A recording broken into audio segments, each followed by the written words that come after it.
Bonjour à toutes et à tous, je suis Mathieu Charrier, ravi de vous accueillir dans 9e art, le podcast de la Cité internationale de la bande dessinée et de l'image d'Angoulême. Dans chaque épisode, une autrice ou un auteur se raconte, revient sur sa pratique, sa carrière, son actualité, sa vision du 9e art et répond à notre questionnaire de Proust version BD.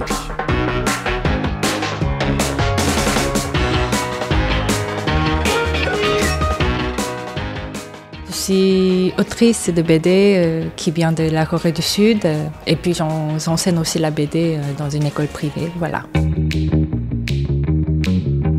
Et bonjour Yunbo. Bonjour. On est ravis de te recevoir à l'occasion de la sortie de ta dernière bande dessinée qui s'appelle Tomber de la Lune. C'est publié chez Delcourt.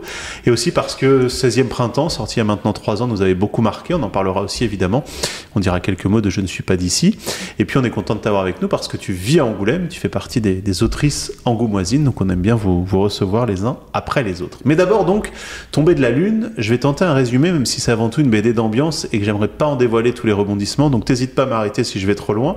Mais donc on suit une jeune femme qui s'appelle Diane dans une époque passée, pas vraiment datée, mais une époque feutrée, bourgeoise, où les femmes portent de longues et belles robes.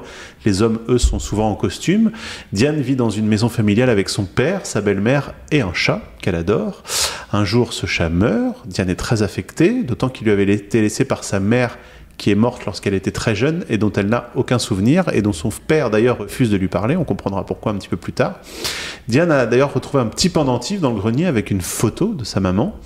Elle tombe malade, elle est envoyée dans un sanatorium tenu par son oncle qui est médecin et là va lui apparaître la nuit ce qu'elle pense être une autre pensionnaire qui s'appelle Diane-Marie avec qui elle va parler et replonger dans son passé.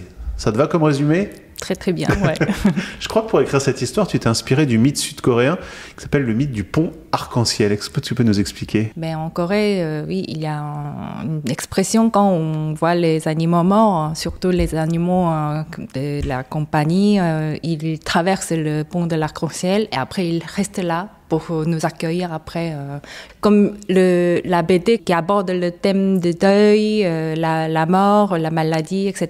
Donc oui, je voulais chercher quelque chose qui peut lier entre les deux mondes. Donc c'est pour ça que j'ai été inspirée par cette histoire. Ah, parce que tu disais, c'est vraiment une BD qui parle avant tout du deuil. Il y a 12 sujets principaux, je pense, dans cette BD. C'est plutôt la relation entre la mère et la fille, et puis aussi le deuil. Le deuil, on voit bien avec le chat de compagnie qui est mort, et après, c'est la mère qu'on ne sait pas comment elle était. Donc, autour de tout personnage, j'aimerais aborder le sujet du deuil. Ouais. Du deuil et de cette question de la relation qu'on entretient avec ceux qui sont plus là finalement et de cette espèce de présence de nos disparus, je dirais. Ouais. Mais la disparition, pour moi, c'est quand même le mot assez triste. Je voulais montrer que quelque chose qui laisse malgré tout, même si ils sont partis, ils laissent quelque chose. Bon, en fait, j'ai vu un retour de la lecture de ma BD. Ça m'a beaucoup tenu. C'est vraiment que c'était bien résumé. Ce que je voulais dire, c'est que la présence malgré son absence. Ouais, c'était exactement ça que je voulais présenter. Ouais. Parce qu'on sait, par exemple, dans la culture mexicaine, il y a le jour des morts, où on a cette tradition comme ça d'entretenir et de nourrir les esprits de nos morts. Est-ce que dans la tradition coréenne, il y a aussi... C'est à peu près pareil pour partout, je pense. Chaque date qui est décédée, oui, à ce moment-là, on fait une petite cérémonie de la manière traditionnelle. Là, maintenant, on fait un peu moins en moins, bien sûr, mais c'est quand même, on tenait toujours, la date, il s'est décédé, et puis on prépare un petit repas pour qu'il mange, entre guillemets, parce qu'on croit que l'esprit qui vient, il mange avec nous, et après il part. Donc, à ce moment-là, on laisse ouvert un peu la porte et la fenêtre, et on mange entre la famille en parlant de cette personne morte. Ouais. Tu disais aussi donc, le deuil et puis la relation mère-fille, oui. Et y compris là en l'occurrence une relation qui se construit, j'allais dire malgré l'absence, puisque cette mère n'est plus là. Ouais. La relation entre la fille et la mère, même si, je sais pas, ça paraît vraiment la relation classique, c'est quand même assez difficile à aborder parce qu'il y a vraiment beaucoup d'aspects très différents. Par exemple, Tian et puis sa mère décédée qu'elle connaît pas. Là, il y a vraiment une grande absence qui s'impose. Mais entre Tian Marie, donc c'est la fonctionnaire un peu étrange, et sa mère, c'était un peu la relation un peu plus délicate, plus pesante. Donc moi, je voulais un peu montrer les aspects un peu plus variés, différents. Ouais. Est-ce que tu dirais aussi qu'il y a une histoire, là aussi sans trop en dire, mais d'émancipation? À l'époque que j'ai abordée dans la BD, moi j'aime beaucoup cette époque, mais quand je me demande si je veux vraiment vivre dans cette époque, peut-être non. C'est parce qu'il y a trop de trucs pour des gens un peu fragiles, c'est-à-dire qui viennent d'étrangères, ou les femmes, ou quelque chose comme ça. C'est pas facile pour eux. Donc peut-être des féministes, je sais pas, mais pour soutenir un peu des êtres un peu fragiles, oui.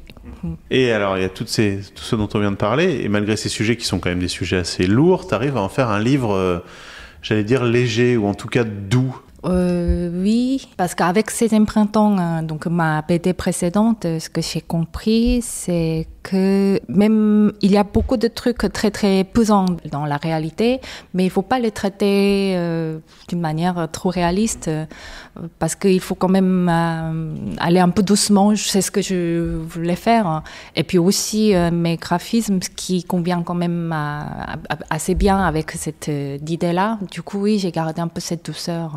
Ouais, j'ai essayé, oui. Et il y a quelque chose aussi, c'est que dans tes livres, il n'y a pas de méchants et de gentils. Je sais pas. En fait, moi, j'aimerais... même si, quand j'étais petite, en regardant la télévision avec des dessins animés, même les méchants qui doivent avoir des raisons. C'est-à-dire, ils pouvaient être méchants parce qu'il y avait quelque chose. C'est quand même, je voulais essayer de comprendre pourquoi il est devenu comme ça. Donc, ce qu'on voit, méchant et bon, c'est le résultat. Mais finalement, en fait, au début, il n'y a pas vraiment cette, comme classement comme ça, méchant et gentil. Moi, je voulais montrer un peu ce côté un peu plus mélangé ou neutre de la vie réelle, parce que souvent la belle-mère c'est quand même qui joue le rôle méchante, mais dans cette BD là elle est quand même très gentille, elle est plus ouverte par rapport à notre Diane, le personnage principal. Ouais. À la fin du livre, tu mets tes esquisses et tes recherches. Ouais. Pourquoi tu as eu envie de montrer ça? Personnellement, moi, j'aime pas trop montrer ce qui est pas vraiment présentable entre guillemets, mais mon éditeur, il adore. Il insistait, il faut mettre telle page comme ça. Donc j'ai dit, mais c'est trop cette page-là, le nombre de pages que tu m'as demandé, c'est un peu trop ce qu'on voit par rapport au nombre de pages de pré-page. Donc, mais il a dit, non, il faut mettre. Donc, même si c'est pas vraiment présentable de mon regard, je les ai mis quand même. Ouais, voilà. Mais ça, c'est avec cette recherche, les lecteurs, ils vont comprendre comment j'ai travaillé, comment s'était évolué les personnages pour avoir, les formes maintenant. Oui. Tu travailles toujours au crayon et à l'aquarelle? C'est ça, exactement. Moi, j'aime beaucoup de cette côté d'un peu le style vintage, entre guillemets. Parce que là, maintenant, ce qui est un peu dommage de mon regard, c'est que beaucoup de BD qui fait avec numérique, du coup, la colorisation, même si on met un peu plus de texture au-dessus, il reste très, comment dire, je sens un peu, il y a comme une sorte de filtre plastique au-dessus. C'est très lisse, c'est très clair. Donc, il n'y a pas d'accident, il n'y a pas vraiment coup de pinceau, il n'y a pas de taches de pinceau. Pour moi, c'est un peu trop parfait. Ouais, parce que moi, j'aime bien quelque chose un peu qui n'est pas vraiment tout à fait parfait. Parce que ça donne un peu le côté de vie, je pense. Ouais. Alors, on parle de crayon et d'aquarelle, c'était aussi la technique que tu avais utilisée pour 16e printemps, sortie il y a 3 ans. Là, on suivait, je fais un petit résumé, mais une petite renarde dans un univers anthropomorphe où une nouvelle fois la maman disparaissait. Le papa était contraint de laisser sa fille à son vieux père et à sa sœur pour s'occuper lui de ses affaires, et cette petite renarde qui s'appelait Wéhou grandissait sans amour. Alors elle allait rencontrer une poule, la poule Paulette, qu'elle allait la prendre sous son aile, d'autant qu'elle ne peut pas pondre de poussins, cette poule. C'était un album présenté comme un album enfant, mais finalement on retrouvait déjà les thématiques qu'il y a aujourd'hui dans Tombée de la Lune. Ouais, je pense que ça aussi, c'est quand même un peu la mère et fille, hein, mais bien sûr, moi, j'aimerais donner un peu plusieurs noms différents pour cette relation. Peut-être c'est la relation amicale, donc entre les amis, ou la mère-fille, bien sûr, et même la grand-mère et fille, je sais pas. Ouais, j'aimerais un peu aborder cette relation, en effet, ouais. Ce qui frappe aussi dans tes livres, c'est qu'ils sont assez lents, dans le bon sens du terme. C'est des livres dans lesquels on prend le temps à chaque page, les personnages prennent le temps d'évoluer, et du coup ça donne cette lecture aussi douce dont on parlait tout à l'heure. Pour moi, qui me paraît très important, c'est qu'il faut entrer dans cet univers. Donc en fait, si on donne trop d'informations d'un coup en une page, c'est en fait le lecteur... pour lire, ils sont déjà fatigués, je trouve. Donc, il faut mettre avec le texte et l'image. C'est ça, la force de la BD. Ouais. Donc, d'abord, j'essaie de séduire un petit peu, petit à petit, dans le monde que j'aimerais présenter. Et puis après, voilà, c'est une fois que c'est fait, un peu, je peux accélérer, ouais. Je passe beaucoup de temps pour faire le découpage, en effet, parce que je relis plusieurs fois, et puis je reviens encore sur le point qui était déjà passé, je modifie des choses. Donc en fait, la réalisation de la BD pour moi, c'est vraiment la recherche des découpages, des compositions, et puis comment je vais mettre des informations. C'est trop tôt, c'est trop beaucoup, ou c'est un peu trop tard. Ce sont des choses que je dois réfléchir. Donc par rapport vraiment à la réalisation des pages, vraiment dessinées, colorées, ça pour moi ce n'est pas vraiment un grand travail, c'est plutôt la construction de découpage, c'est qui est plus important, voilà. Et pourquoi tu as eu envie de passer de cet univers anthropomorphe, animalier, on va dire, à des vrais humains? Je sais pas, c'est des regrets ou le roman qui me fait travailler un petit peu différemment chaque fois. C'est que quand je publie toute première fois en France, c'était Je ne suis pas d'ici. Ça, c'était noir et blanc. Ouais, donc prochain projet, moi j'aimerais faire quelque chose de très coloré, très gai. C'était pas hyper gai, mais quand même hyper coloré, ces empruntements par rapport au précédent, vraiment le tout premier. Donc c'est ça. Et puis après, ces empruntements, quand je beaucoup travaillé avec les formes animalières, oui, là maintenant j'aimerais travailler un petit peu avec les personnages. Par contre là, cette fois-ci, un peu plus focalisé sur la nuit, parce qu'il n'y a pas beaucoup de scènes nuit dans ces empruntements. Donc voilà, un peu contraste entre lumière et l'ombre, et la nuit, et des hommes, voilà. Tu parlais de Je ne suis pas d'ici, le livre que tu avais publié juste avant, dans lequel on suivait une jeune Coréenne qui quitte la Corée pour venir en France tenter d'intégrer une école d'art. C'était totalement autobiographique? Moitié autobiographie, moitié non, parce que j'avais pas la tête de chien comme c'est présenté dans la BD. Par contre, je me sentais un peu bizarre parmi les Français, entouré les Français. C'est-à-dire, quand je voyais des Français, ok, je m'habitue un petit peu à l'allure française. Et quand je retourne chez moi, en me voyant par miroir, c'était quelqu'un de bizarre. Oh, mais pourquoi ton visage est tout plat? C'est un peu bizarre, je sais pas, j'étais un peu trop sévère avec moi, mais en tout cas à ce moment-là, je me trouvais que j'étais pas quelqu'un qui n'est pas ici, qui tout à fait qui est très très différent, c'est ça. Donc c'est pas vraiment autobiographie, mais il y a pas mal d'anecdotes qui viennent de mes expériences, oui. Et tu parlais beaucoup dans ce livre du déracinement. Oui, aussi déracinement, c'est parce que moi, je trouve ça, c'est maintenant, ce n'est pas seulement mon expérience, c'est l'expérience qu'on peut avoir n'importe quand. C'est qu'en fait, on est né dans un village ou dans une ville, mais on ne va pas vivre là-bas pour longtemps. C'est qu'au bout d'un moment, on doit peut-être partir, ou on doit rechercher, ou retrouver vraiment la place où on doit être, on aimerait être. Donc, ça peut quand même parler à beaucoup de monde. Par exemple, même ces empruntants, au bout d'un moment, Yaou, donc le personnage principal, il se disait mais j'aimerais trouver ma place, ce n'est pas la place que quelqu'un qui l'a cherché pour moi, c'est moi, je vais chercher moi-même. Donc peut-être elle va avoir une expérience comme le personnage de Je ne suis pas d'ici, après, je sais pas. Mais en tout cas, déracinement, ça parle quand même, ça touche à beaucoup des gens d'aujourd'hui, je pense.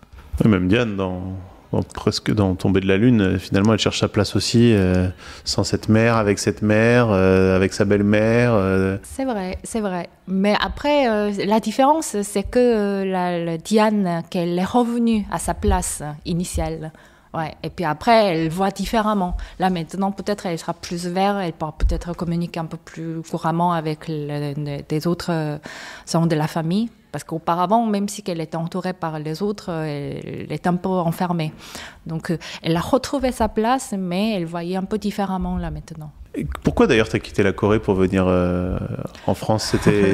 Tu pensais que le dessin, la bande dessinée, ça allait être plus facile ici, ou parce que c'est un pays évidemment aussi où la BD est très très important? Pourquoi du coup être venu? Comme beaucoup de gens de ma génération, j'aime beaucoup manga, j'ai beaucoup lu quand j'étais petite. Et puis, comme ça, en fait, je voulais devenir une autrice un jour. Mais par rapport au dessin en noir et blanc, moi, j'aimais plus le dessin en couleur. Et dans les années 2000, à ce moment-là, j'étais à peu près, je sais pas, vingtaine d'années. J'ai découvert pour la première fois la BD francophone. À ce moment-là, c'était la première fois qu'ils l'ont emporté avec la version coréenne. C'était de la BD de Nicolas de Crécy et Blotch, Moebius, etc. Mais c'était quelque chose de très différent pour moi. Et ça m'a beaucoup plu. Et comme ça, je me suis dit, mais un jour, j'aimerais peut-être aller voir comment c'est. Et là-bas, peut-être on peut faire la BD un petit peu différemment. C'est comme ça que j'ai décidé et je suis venue en France. Toute première fois, c'était pour juste visiter le festival de la BD d'Angoulême. C'était 2007. Ça m'a beaucoup plu et après, je retourne en Corée. J'ai fait un peu d'études sur la langue française, évidemment. Après, je suis revenue pour faire mes études, oui. Et tu n'es plus reparti? Si, après mes études, en fait, je ne pouvais pas rester avec mon visa d'étudiant. Et puis, je n'avais pas vraiment de vision comment je pourrais vivre. Et puis, ma famille, elle insistait aussi que je vienne auprès de vous, auprès d'eux. Alors, du coup, je suis repartie et j'ai enseigné là-bas la BD pendant 3 ans à plusieurs universités différentes. Mais ça, cette période que j'ai trouvée, c'était plus compliqué, plus triste pour moi. C'est parce que moi, j'ai envie de faire plein de choses, mais je ne pouvais pas vraiment réaliser. Juste, j'ai pu seulement parler. Donc, je fais juste aller-retour entre la maison et plusieurs universités et je parle beaucoup de choses. Bien sûr, quelque chose un peu idéal, mais moi-même, je ne peux pas faire parce que ça manque de temps, ça manque d'énergie et plusieurs choses. Donc, c'est à ce moment-là, au bout de 3 ans, je me suis dit non, je ne peux plus. Oui, je dois peut-être trouver un moyen pour faire la BD. Là, à ce moment-là, mon compagnon, à l'époque, c'était mon ami, ouais. Il m'a proposé, oui, peut-être pourquoi pas, on s'installe à Angoulême pour 12e fois et puis on pourra peut-être faire la BD là-bas. Donc oui, je suis revenue, c'était 2016. Ouais. T'as déjà l'idée de ton prochain album? Oui. Je suis en train de travailler sur les découpages, donc c'est le moment plus dur, difficile. Donc, comme j'enseigne à l'école privée, là, pendant les semestres, je ne pouvais pas vraiment me focaliser, me concentrer au-dessus. Donc, pendant l'été, cet été-là, je dois vraiment travailler à fond sur les découpages et l'histoire. Et une fois que c'est fini, je pourrais peut-être réaliser plus tranquillement. J'en suis à peu près 20 pages de découpage, et puis j'ai réalisé à peu près 5-6 pages parce que je dois montrer quand même à mon éditeur comment ça sera vraiment les pages finales. Donc oui, j'attends que ça va vraiment beaucoup avancer. Voilà. Et ça parlera encore de mère-fille? Non. Cette fois-ci, c'est plutôt la relation entre les frères ou les sœurs. Donc je parle des sœurs jumelles. Donc souvent c'est très bon ami, mais en même temps en fait il y a un peu l'idée un peu rivalité, c'est-à-dire il doit se battre pour avoir quelque chose. Donc moi je m'entends très bien avec mon frère, mais en fait ça m'inspire un petit peu, ouais. Parce que quand j'étais étudiante encore en Corée pour juste faire la BD, mon frère, il se lançait très très vite dans le milieu professionnel. Lui aussi, il est l'auteur de BD, plutôt auteur de webtoon. Ouais, il avançait hyper bien, mais moi, j'étais toujours reculée, un peu éloignée en fait de ce monde professionnel. Parce que, je sais pas, ce moment-là, c'était pas vraiment prête pour moi, ou sinon, moi, j'avais trop peur, ou j'attendais que ça soit vraiment présentable, je sais pas, mais en tout cas, il y avait vraiment un décalage entre mon frère et moi, qui était assez tardé. Ouais, donc, c'était inspiré par cette relation. Mais bien sûr, ce n'est pas vraiment... je ne parle pas vraiment de mon cas, mais ces expériences a donné un peu cette idée. Ouais. Et en attendant, on découvrira ça dans quelques années, le temps que ça... C'est ça, ouais. En attendant, on lit Tomber de la Lune, publié chez Delcourt, et puis on peut relire aussi, toujours avec beaucoup de plaisir, 16e printemps. C'est le moment, Yunbo, on passe à notre questionnaire de Proust version BD. Est-ce que tu es prête ? Oui. Quelle est la première BD que tu as lue ? Tout premier de ma vie.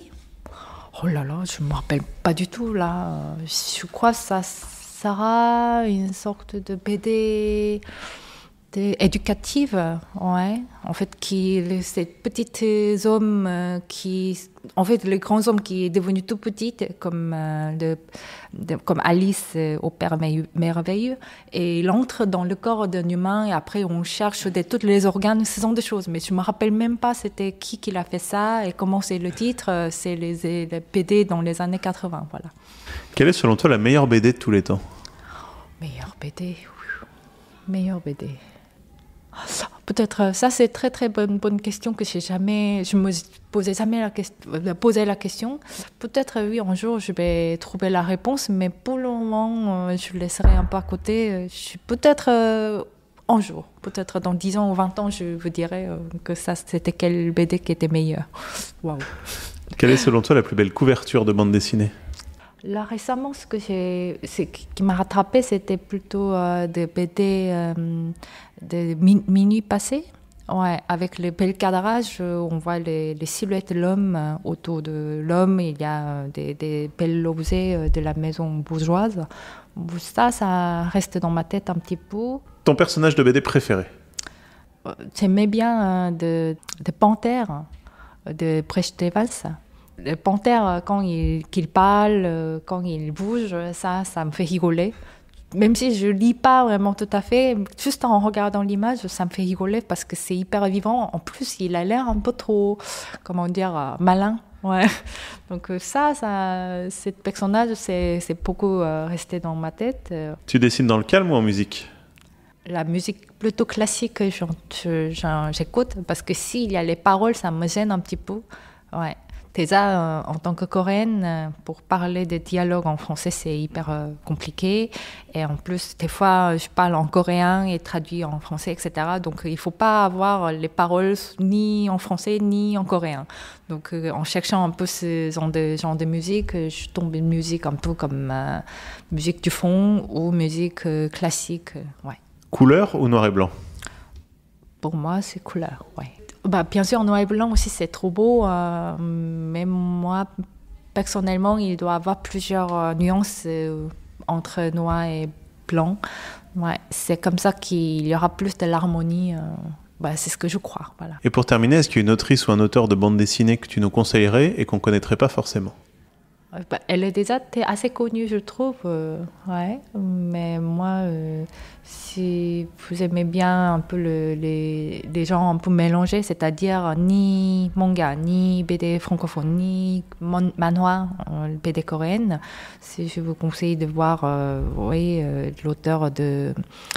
l'auteur coréenne comme Yoon Sun Park. Elle est aussi en magazine. Elle a pris le prix de l'année d'avant, ouais, le prix jeunesse avec sa BD Mademoiselle Bain, c'était ça. Ou sinon Yudori aussi, elle vit en Angleterre, mais elle travaille vraiment d'une manière un peu mélangée, c'est-à-dire elle traite l'époque dans les années 1920 ou 30, pendant l'occupation japonaise. Donc c'était comment la Corée à ce moment-là, à cette époque-là, mais elle travaille d'une manière un petit peu plus japonaise, je trouve, parce que ça paraît un peu comme un style manga. Donc style manga, mais avec la couleur, et puis qui parle un peu de la Corée. Oui, je vous conseille plutôt Yudori. Oui, voilà. Eh bien, merci Yunbo d'avoir joué le jeu. Merci beaucoup, et puis merci d'avoir écouté mon mauvais français. Très bon français. J'évolue encore, même si je suis assez grande, j'évolue encore, mais voilà, c'est ça. Merci beaucoup. Et donc j'invite nos auditrices et nos auditeurs à découvrir ce Tombé de la Lune, publié aux éditions Delcourt.